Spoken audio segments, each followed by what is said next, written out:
now the rituku dai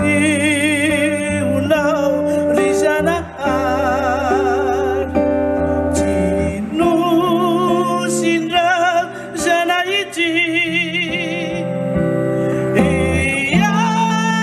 dana si ufinaritra sambatra tuku izan